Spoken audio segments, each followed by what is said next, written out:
It's January 2026. You're looking at that same list of goals you wrote down last year. The same fitness targets, the same side hustle ideas, the same promise to finally get serious. But as you scroll through your phone, 3 hours have vanished into a void of short-form content and notifications. You feel that familiar weight in your chest, the gap between who you are and who you know you could be. People call it a lack of motivation, but let's be real. Motivation is a feeling, and feelings are unreliable. What you're actually missing isn't a spark. It's the ability to lock in, to enter that state where the world disappears and only the mission remains. But here's the twist. Locking in isn't about working harder. It's about a radical shift in how you relate to your own attention. Most people treat their focus like a faucet they can just turn on. In 2026, with the world optimized to steal your gaze, focus is a fortress you have to build. Let's talk about the psychology of the great lock-in and why your brain is actually craving the very discipline you're running from. To lock in, you have to understand the dopamine debt you've been living in.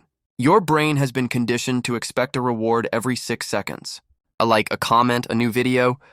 When you try to sit down and do something meaningful, something that takes 60 minutes of deep work before you see a result, your brain panics. It views the lack of immediate stimulation as a threat. This is why you just check your phone the moment a task gets difficult. You aren't lazy, you're neurologically overstimulated. Locking in requires a period of intelligent boredom. You have to train your nervous system to tolerate the quiet before the breakthrough.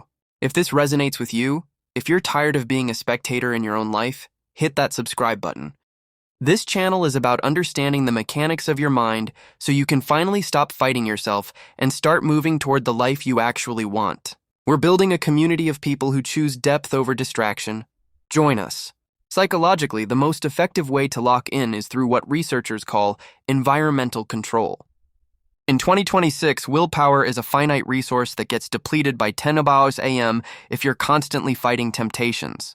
The people who actually achieve their goals don't have more willpower than you. They just have better systems. They use the 90-minute rule. One 90-minute block of uninterrupted focus on their highest priority task before they even touch their phone.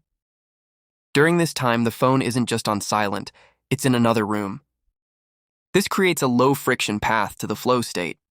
Your prefrontal cortex, the part of your brain responsible for executive function, needs a clear runway to take off. If you're constantly checking emails or responding to texts, you're hitting the brakes every few seconds. You never reach the speed required for deep work. To lock in, you must treat your attention like your most valuable currency, because in the digital age, it literally is. Finally, locking in requires you to face the villain of comfort. Somewhere along the way, we started believing that if something feels hard, we're doing it wrong. We wait for the mood to strike, for the stars to align, for the perfect Monday morning. But discipline isn't a mood. It's a decision made in the absence of motivation. It's showing up when you're tired, when you're bored, and when nobody is watching. In 2026, the divide between the top 1% and everyone else isn't just about talent. It's about the locked-in threshold. It's about who can sit with the discomfort of growth long enough to see the results. You aren't a finished product. You're a work in progress, and the walls you're building around your focus aren't a cage. They are a sanctuary. They are the space where you become the person you've been dreaming about. So stop waiting for the feeling. Close the tabs, put the phone away, and just start. The version of you that wins in 2026 is waiting on the other side of this one decision to lock in.